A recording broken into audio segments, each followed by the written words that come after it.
Anti-establishment, unconventional, populist. It's the establishment versus the people.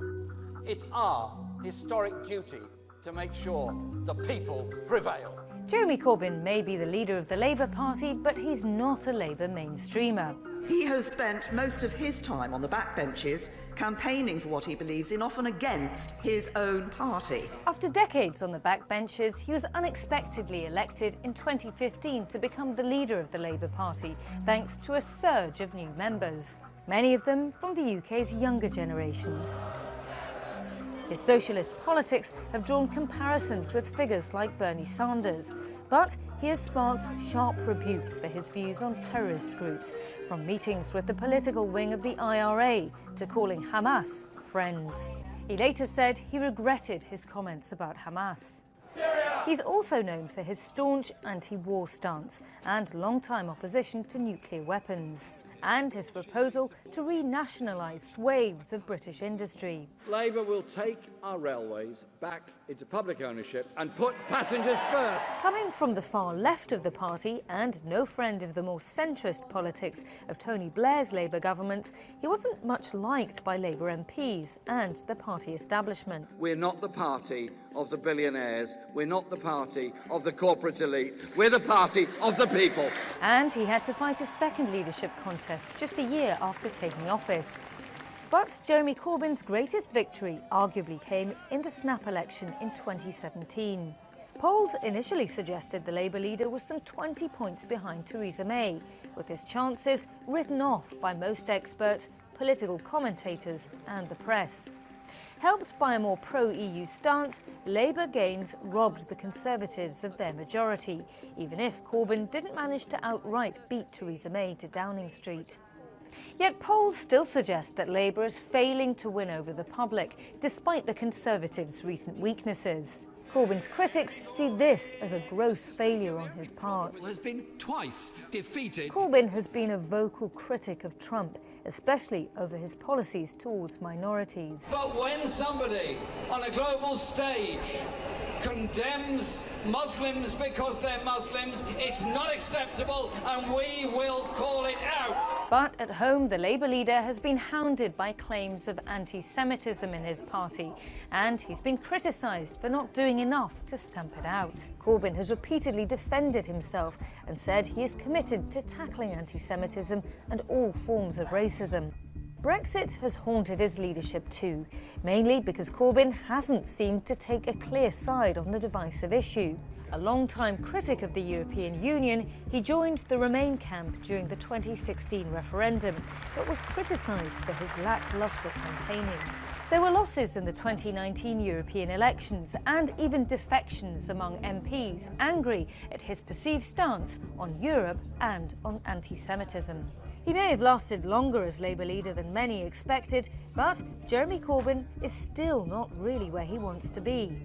10 Downing Street. So President Trump now says that he did talk to the Ukrainian president about former Vice President Joe Biden and his son Hunter over the summer. The president's story has shifted. Listen to this. The conversation I had was largely congratulatory, was largely the fact that we don't want our people, like Vice President Biden and his son, creating to the corruption already in the Ukraine. Biden says this is a clear case of abuse of power. He's calling on Congress to investigate. To be clear, there is no evidence of wrongdoing by Joe Biden or his son Hunter. If it does turn out that the president indeed withheld aid to Ukraine for any amount of time because he wanted Ukraine to begin an investigation into Biden and his son Hunter, what should the reaction of Congress be to that? Well, I think it'll be a pretty drastic, dramatic reaction. I think it's already happening now, just on speculation of what may have been said. But I think we need to get to the bottom of it. I think we need to get a full report from this whistleblower. And as of right now, they're not in compliance with federal law. You got to remember that rule was created to promote for exactly what the purpose that's occurring now, for whistleblowers to feel comfortable to call out discrepancies such as this. They have. The Inspector General classified it as urgent and credible. He had 14 days to investigate it under the rules, under federal law. Then they give it to the Director of Intelligence. He has a week to turn it over to the Intelligence Committee, and he has not. Right. I mean, it's exceeded that, and that law is just explicitly laid out. So let me ask you this, because you have also been clear, sir, at least up until now, that you are not supportive of impeachment against the president. You said just in June, quote, the best way to impeach Trump is to defeat him in 2020. But if the Wall Street Journal reporting bears out, and we have no reason to believe that it won't, that the president, 8 times demanded this investigation by Ukraine, and if there was any quid pro quo for U.S. aid to Ukraine, do you then support impeachment of the president? I don't think we have a choice. Under the Constitution, we must move forward with impeachment proceedings. I don't think we'll have much of a choice. It seems like the president is really pushing us for impeachment proceedings. I don't know if he's baiting us because he has some personal agenda that he thinks this might be helpful to him, but I don't have any idea why they wouldn't comply with federal law. Clearly, the Inspector General says, I'm not going to jail for you. He informed the committee that, in fact, this investigation was ongoing, that he thought it was credible and urgent, and he clearly wanted the committee to have notice of it. That's how Chairman Schiff found out about this in the first place. That's a significant change for you, your position. You've been incredibly cautious on this I think until now. Yes, I think it should be a significant change for Republicans, for every patriot in America, any thought that you would have the leader of your country negotiating with foreign leaders for his personal political benefit, I think is a huge issue that everyone in the country should be concerned with. And we saw what Mitt Romney tweeted over the weekend. That's right. But there are not Senator many Toomey. Republicans speaking out on this. Perspective is the thing we have least of in our politics. So let's put this latest Trump scandal in perspective before the weight of Washington normalization once again defines deviancy down. So on July 25th, President Trump called the new Ukrainian president and pressed him not once but up to 8 times, according to the Wall Street Journal, to investigate his political rival, Joe Biden's son. Now, keep in mind, this was one day after the Mueller hearings on Capitol Hill, which ended a nearly 2-year investigation into whether Trump's campaign coordinated with a foreign power. That means the very next day, President Trump is accused of being at it again, this time from the Oval Office, potentially using taxpayer dollars as leverage. Because it turns out that $250 million in military aid to Ukraine was being put on hold at the time.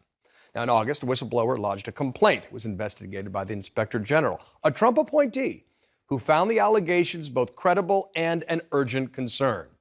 Now, at this point, the Director of National Intelligence is required by law to share those findings with Congress. But the acting DNI refused after consulting with Trump's Justice Department. Now, this is believed to be the first time that a DNI has refused to share an urgent whistleblower complaint from Congress. Now, the White House, of course, initially denied everything. Then President Trump admitted the call had included a request to investigate Biden. The conversation I had was largely congratulatory, was largely the fact that we don't want our people, like Vice President Biden and his son, creating to the corruption already in the Ukraine. The president calls the conversation pitch perfect, did nothing wrong, which raises a few obvious remedies. First, just release the Inspector General's report. If nothing's wrong, then there's nothing to hide. Second, release the transcript. In the absence of that, this is going to fuel Democrats' calls for impeachment. After all, the second article of impeachment against Richard Nixon was abuse of power, related to domestic agencies being used to investigate political opponents. And the withholding of Ukrainian military aid, which was finally released after the whistleblower complaint, could be considered attempted bribery, which is an impeachable offense in the Constitution. As CNN legal analyst Stephen Vladeck explained, it also suggests that foreign governments can curry favor with the president by digging up dirt on his political opponents. And just to be clear, it is illegal for any person to solicit, accept, or receive anything of value from a foreign national in connection with the U.S. election. But the former head of the U.S. Office of Government Ethics, Walter Schaub, told me this. It's a mistake to look through this at the narrow lens of criminal statutes. This is bigger than that. Can't let the president solicit a foreign attack on the very thing that makes us a republic, our election. Every member of Congress should join in demanding the transcript of his call with Ukraine and the whistleblower complaint. They need that evidence to determine if he was looking for help with the election. If so, his presidency must end. If not, only transparency will resolve suspicions of grave wrongdoing. Look, The sheer tonnage of Trump controversies leads to normalization. But trying to solicit dirt from a foreign power on a political rival would be deeply troubling abuse of power, and one that Republicans would definitely condemn if a Democratic president did it. And that's your reality check.